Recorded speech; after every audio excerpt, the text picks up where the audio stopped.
The other night, I scrolled a little too far on the internet and happened to stumble upon what I can only describe as pure enlightenment. This story comes from the Nation of Islam. This is the real story big media wishes to silence. This is the story of Yaqub and the creation of white people.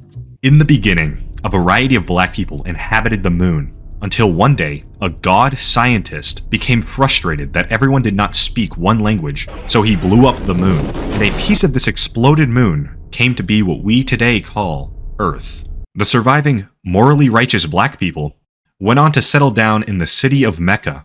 Enter Yaqub, who was born right outside of Mecca, with an abnormally large brain and an equally large arrogance.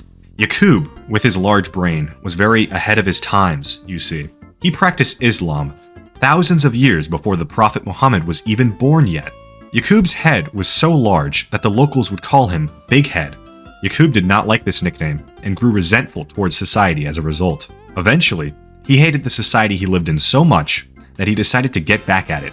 Growing up, the scientist Yaqub had two pivotal discoveries that helped him with this. The first was at the age of 6, when he discovered the law of attraction and repulsion by playing with magnets. And at the age of 18, he learned that the original black man contained two germs, a black germ and a brown germ.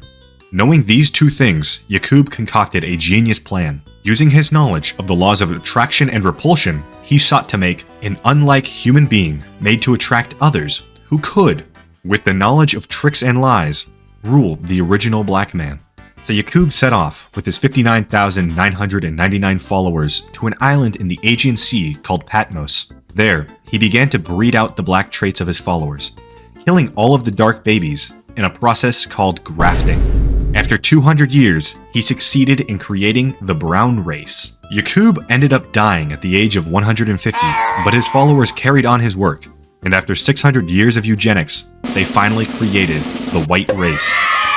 It is also stated that during the bleaching process, the red, yellow, and brown races were also created.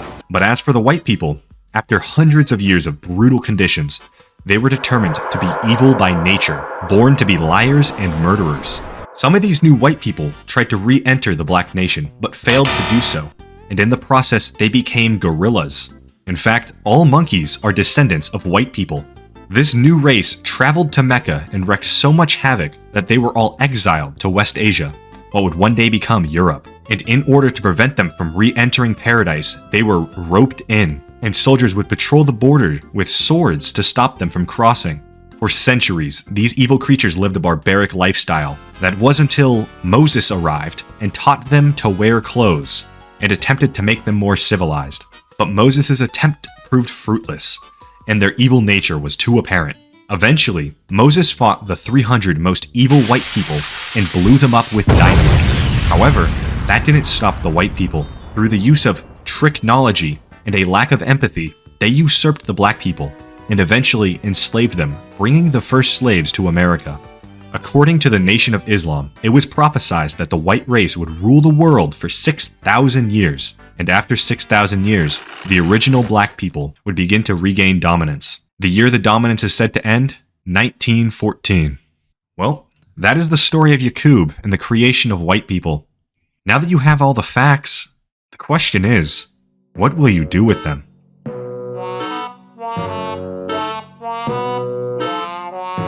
Greetings, child. I am Yaqub. I cannot come to the phone right now, or I do not recognize your number. You know what to do.